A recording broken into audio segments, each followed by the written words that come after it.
हम आज इस वीडियो में देखने वाले हैं कि जो HN फर्स्ट की जो टर्मिनोलॉजीज होती है, जो आपकी थर्ड सेमेस्टर के लिए बहुत ज़्यादा इम्पोर्टेंट है।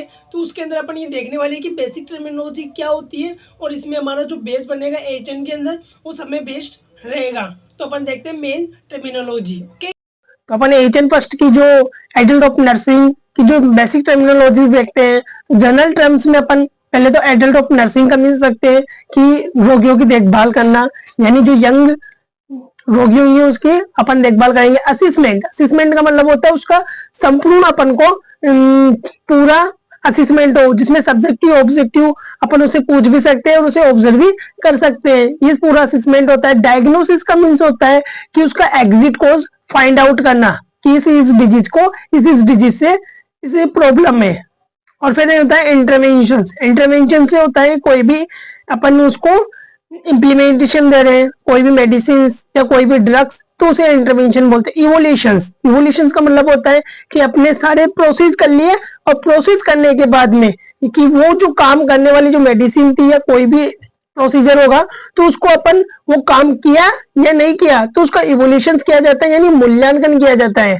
फिर उसके बाद में आती है एसेप्सिस। एसेप्सिस का आप जानते होंगे, जनरल टर्म एनाटॉमी की है, तो आपको संक्रमण यानी इन्फेक्शन, और एंटीसेप्सिस यानी संक्रमण के खिलाफ एंड एंटी अगेंस्ट। फिर आता है स्टरलाइजेशन। स्टरलाइजेशन जानते हो आप कि चीजों को जो भी स्टरलाइजेशन किया जाता है, कोई भी इक्विपमेंट्स को।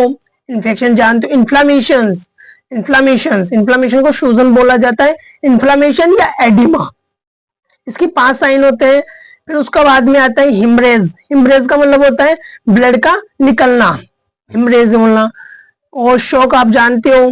हाइपोक्सिया, हाइपोक्सिया क्या होता है? ये बेसिकली टर्म होता है हाइपोक्सिया, हाइपोक्सीमिया।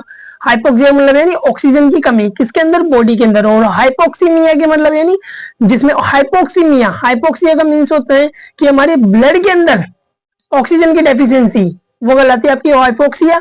और हाइपोक्सिया आपके कहलाएगा जो बॉडी के अंदर ऑक्सीजन की डेफिशिएंसी, राइट। फिर उसके बाद में आपकी सेप्सिस, वही एसेप्सिस और सेप्सिस। पल्स जानते हो, नाड़ी, रेस्पिरेशन श्वसन बोलते हैं। और बीपी को ब्लड प्रेशर, SpO2 लेवल जो हमारे ऑक्सीजन का लेवल बताता है। और फिर मेडिकल जो टेबलेट्स देखते हैं ट्रीटमेंट के लिए, antibiotic, antipyretic, antibiotic and fever के अंदर यूज किए जाने वाली एंटीबायोटिक जो हमारे बैक्टीरिया को किल करने वाली मेडिसिन। और IV थेरेपी जानते होंगे। ट्रांसफ्यूजन्स, ट्रांसफ्यूजन जो ब्लड चढ़ाने के लिए यूज किया जाता है। और प्री ऑपरेटिव, पोस्ट ऑपरेटिव और इंट्रा ऑपरेटिव, 3 टर्म बोली मैंने, प्री ऑपरेटिव और इंट्रा ऑपरेटिव, पोस्ट ऑपरेटिव। यानी ऑपरेशन के बाद में वो होता है हमारा ऑपरेशन हो गया तो उसके बाद में आता है पोस्ट ऑपरेटिव। और इंट्रा ऑपरेटिव हो रहा है कि इसके मतलब यानी जिस टाइम ऑपरेशन हो रहा है उस कंडीशन को बोल रहे हैं इंट्रा ऑपरेटिव। और फिर आती है उसके बाद में प्री ऑपरेटिव, यानी ऑपरेशन होने से पहले क्या क्या एडवाइस देता है, क्या क्या प्रिस्क्रिप्शंस डॉक्टर करवाता है या कुछ कुछ चीजें नर्स भी करवाती है, एक्सरसाइज, तो वो आती है हमारी intra pre pre pre operative. फिर उसके बाद में एनेस्थीसिया जानते होंगे।